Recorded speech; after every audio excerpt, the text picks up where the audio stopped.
እንግዲህ ዩኤስሲአይኤስ በዚህ ሳምንት ውስጥ ያወጣው የፔንዲንግ አፕሊኬሽን ያላቸው አጀስትመንት ኦፍ ስታተስ አሜሪካ ውስጥ ጠይቀው ፔንዲንግ አፕሊኬሽን ያላቸው ሰዎች ፎርሙ ጋር አብረው በቂ ኤቪደንስ ካላስገቡ ፎርሙን ዲክላይን እናደርጋለን ወይም ሪጀክት እናደርጋለን የሚል ውሳኔ ያስተላለፉት። ከዚህ በፊት በባይደን አድሚኒስትሬሽን ኦፊሰሮች የዩኤስሲአይኤስ ኦፊሰሮች በቂ ኤቪደንስ የሚፈልጉ ከሆነ አንድን ኬዝ ለማየት ሪኩዌስት ፎር ኤቪደንስ ይልካሉ ይላል። ይሄ የተለመደ ነው። ለምሳሌ የሜሬጅ ላይ ስለ ጋብቻችሁ የሚያመለክት ፎርም ታስገባላችሁ፣ ፔቲሽን ታስገባላችሁ፣ 485 ግሪን ካርድ ታስገባላችሁ። ከዛ ኦፊሰሩ ተጨማሪ ኤቪደንስ ፈልጋለሁ ብሎ የሚያስብ ከሆነ ሪኩዌስት ፎር ኤቪደንስ ይልካል። አሁን ግን ተጨማሪ ኤቪደንስ ፈልጋለሁ ብሎ ኦፊሰሩ ካሰበ ሪጀክት ነው የሚያደርገው ፎርሙን ማለት ነው። የ3 ወር 4 ወር ጠብቃችሁ ሊሆን ይችላል እና ገንዘብ ማውጣታችኋል፣ ብዙ ወጪ አውጥታችኋል። ሪጀክት ከተደረገ ከእንደገና ከስክራች ነው ኬዛችሁን የምታስገቡት ማለት ነው። እንግዲህ ዩኤስሲአይኤስ ኦፊሰሮች ሙሉ ዲስክሬሽነሪ ፓወር አላቸው የኔ ማድረግ ይላል። ስለዚህ ኢቭን አፒል ለማድረግ እንኳን የሚያስችል ኢንቫይሮንመንት አይደለም የሚፈጥረው። ይሄ ብዙ ሰዎችን አደጋ ውስጥ እንደሚከት ይታመናል። በጥቃቅን ነገሮች ሳይቀር ፎርሞችን ዲክላይን ሪጀክት አድርገው ከእንደገና አንደኛ አውት ኦፍ ስታተስ ይወጣል። ባይ ዘ ታይም ይሄን አፕሊኬሽን ከእንደገና ሲያስገባ አንዶክመንትድ ይሆናል። ያ ሰው የኢሚግሬሽን ስታተሱ አደጋ ውስጥ ይገባል፣ ሊታሰር ይችላል። ተመልሰው ሲያመጡ ወጪውም ከፍተኛ ነው የሚሆነውና ይሄ ሁሉ በዚህ ሳምንት የወጣ ሌላ አሳዛኝ እጅግ አሳፋሪ ማለት የሚያስችል የፖሊሲ ሂደት ነው። ምክንያቱም በማንኛውም የሊጋል ሲስተም ውስጥ ያን አጁዲኬት የሚያደርገው ዳኛ ይሁን ኦፊሰር ይሁን የመንግስት ኤጀንት ይሁን አንድን ውሳኔ ለመወሰን የሚያስችል በቂ ኤቪደንስ ከሌለው መጠየቅ ይኖርበታል። በቂ ኤቪደንስ በዚህ ዙሪያ ያስገቡ ብሎ በቂ ኤቪደንስ የለም ብሎ ግን በራሱ ብቻ ሳብጀክቲቭ በሆነ አናሊሲስ ካመነ ሪጀክት ማድረግ አይችልም። ይሄ ኮመን ሴንስ ነው። ምክንያቱም ሌላኛው አካል ኤቪደንስ ማቅረብ እንደሚችልና እንደማይችል መጠየቅ ይኖርበታል። አትሊስት ሚኒመም ሪኳየርመንቱን ካሟላ ማለት ነው። ሚኒመም ሪኳየርመንቱ ደግሞ ሁሉ ጊዜ ፎርሙ ነው። ፎርሙን ካስገባ አንድ ሰው ሚኒመም ሪኳየርመንቱን አሟልቷል ማለት ነው። ምክንያቱም ፎርሙ ራሱ የሚጠይቃቸው የኤቪደንስ ሪኳየርመንቶች ስላሉ ማለት ነው። ስለዚህ ያን ካስገባ በኋላ አዲሽናል ኤቪደንስ አላስገባም ብሎ ሪጀክት ማድረግ ህጉን የሚከለክል ነው። የህጉንም አጠቃላይ የአሜሪካን በህግ ላይ የተገነባን ሲስተም የሚያፈርስ እይታ ነው። ጤና ይስጥልኝ። የዛሬው መረጃ ደግሞ ተማሪዎችን በኤፍ1 በጄ1 የሚመጡ ተማሪዎችንና ለወላጆቻቸው ኢምፖርታንትና የሚጠቅም ኢንፎርሜሽን ነው የማጋራችሁ። በቅርቡ ዩኤስሲአይኤስ ወይም ዲኤችኤስ ያወጣው አዲስ ሬጉሌሽን ነው። ያንን በተመለከተ አንዳንድ ነገር ሼር ለማድረግ የመጣሁት አላን ጉደታ ነኝ ከአላን ጉደታ የጠበቃ ቢሮ ነው። በቅርቡ አሁን ዲኤችኤስ ከሴፕቴምበር 2026 ከወር ከምናምን ጊዜ በኋላ ተማሪዎችን በኤፍ1 በጄ1 የሚመጡን ተማሪዎችን በተመለከተ አዳዲስ አሰራሮችን እንከተላለን እያለ ነው። እንደ ድሮ ቢሆን አንድ ሰው በኤፍ1 ቪዛ ከገባ በኋላ ልክ አሜሪካን ሀገር ሲገባ ስታምፑ ላይ አይ94 ላይ ሲገባ ዲኤስ የሚል ምልክት ብቻ ነበር የሚኖር። ዲኤስ ማለት ምንድነው? ዲዩሬሽን ኦፍ ስታተስ ነው። ያ ተማሪ ትምህርቱን እስኪጨርስ ድረስ 1 ዓመት ሆነ 3 ዓመት ሆነ 5 ዓመትም ሆነ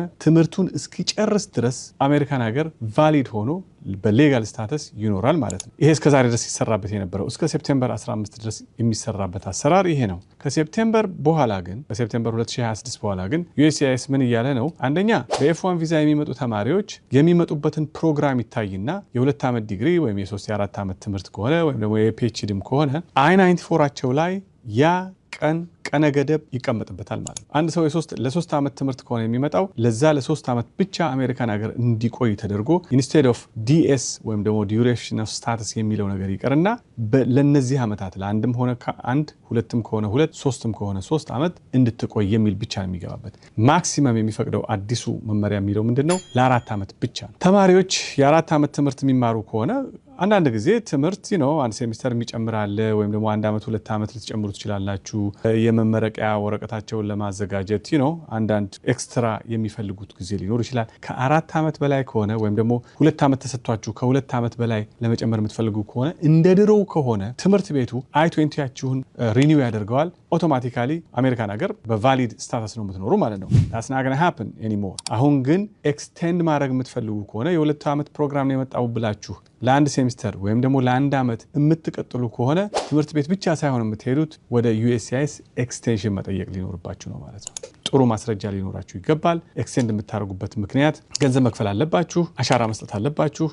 ፕሮሰሱ ከተካሄደ በኋላ USCIS ነው አድጁዲኬት የሚያደርገው ወይም ደግሞ የሚወስነው። ይሄ ሰው ለ2 ዓመት የመጣው ግን አሁን 1 ዓመት እንጨምርለት ወይም 6 ወር እንጨምርለት ወይም ደግሞ ሌላ ኤክስትራ 2 ዓመት እንጨምርለት የሚለው USCIS ነው እንጂ እንደ ድሮው ትምህርት ቤቶቻችሁ ብቻ አይደሉም ማለት ነው። ነገሩን አክብደውታል ማለት ነው። ኢቭን ኤክስቴንድ ለማድረግ እንኳን እንደ ድሮ አሁን ለምሳሌ ድሮ ችግር አልነበረውም። ለቢኤ ዲግሪ ይመጣል ሰው እሱን ከጨረሰ በኋላ ደግሞ ቋንቋ እማራለሁ ይላል። I-20 ሪኒው ያደርጋል። ከዛ ያንን ከጨረሰ ደግሞ ሌላ ፕሮግራም እማራለሁ ይላል። በዛ ረጅም ዓመት እዚህ በትምህርት የቆዩ ሰዎች አሉ። እውነት ለመናገር ግን ያንን እንግዲህ ለመግታት ነው የሚመስለው አካሄዱ። ካሁን በኋላ ግን አሁን ለምሳሌ አንድ ተማሪ አሜሪካን ሀገር መጥቶ ቢኤውን ከያዘ በኋላ ትምህርት ለመቀጠል ቢፈልግ ሌላ ሲሚላር አይነት በቢኤ ደረጃ ሳይሆን ከፍ ያለ ወይም ደግሞ ወደ ማስተርስ ዲግሪ የሚሆን ነገር ብቻ ሲሆን ነው USCIS ኤክስቴንድ የሚያደርገው። ማስተርሱን የያዘ ሰው ደግሞ ሌላ ማስተርስ ልማር ቢል USCIS ኤክስቴንድ እንደማያደርግና ኤክስቴንድ የሚያደርገው PhDውን የሚሰራ ከሆነ ብቻ እንደሆነ USCIS አንዳንድ ምልክቶችን እየተናገረ ነው። ስለዚህ ተማሪዎች ፕሊስ ማየት ያለባችሁ ካሁን በኋላ ከሴፕቴምበር በኋላ ሴፕቴምበር 2026 I-94ችሁን ነው አዲስ የምትገቡ። እስከ ዛሬ ድረስ ተቀምጣችሁ I-94ችሁ ላይ ዲዩሬሽን ኦፍ ስታተስ ወይም DS ብቻ የሚል ከሆነ ደግሞ የምትወጡ ከሆነ ለቫኬሽን አገር ቤት ሄዳችሁ የምትመጡ ከሆነ ስትመጡ የትምህርት የፕሮግራማችሁ ይታይና I-94ችሁ ላይ አዲሱን የፕሮግራማችሁን ዓመተ ምህረት ላይ ያስቀምጡባችኋል ማለት ነው። ነገሮች እየጠበቁ ነው። ጥቃቅኖቹ ነገሮች ኮንሲኩዌንስ አላቸው። ስለዚህ በተቻለ መጠን አንድ ነገር ከማድረጋችሁ በፊት ማድረግ ያለባችሁ ነገር ሆምወርካችሁን መስራት አለባችሁ። ከቻላችሁ ደግሞ ባለሙያዎቻችሁን ለማናገር ሞክሩ። ምክንያቱም አዳዲስ እኛ እንኳን ኮፓፕ ማድረግ አቅቶናል። አሁን በጣም ብዙ አዳዲስ ነገሮች ናቸው ያሉት። በአንድ ጊዜ ሁሉንም ነገር ባንዴ ለመናገር አልችልም። እየቆራረጥኩ ነው መናገር የምፈልገው። ያ ደግሞ ጊዜ ይፈጃል።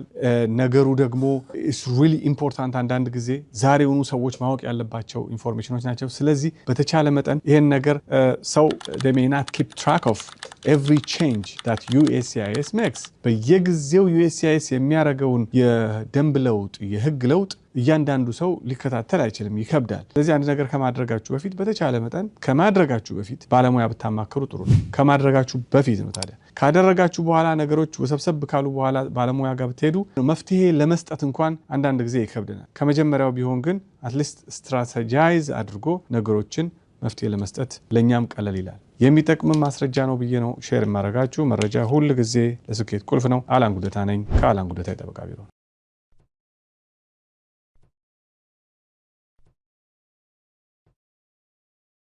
አዲሱ ህገ መንግስት የማመልከቻዎችን የነዋሪነት ደረጃ የማስተካከል ሂደት አሁን ካለው የበለጠ አዝጋሚ የሚያደርግ አዲስ ውስብስብነት እንደሚያስተዋውቅ ሙሉ በሙሉ መገመት ይቻላል ብለዋል።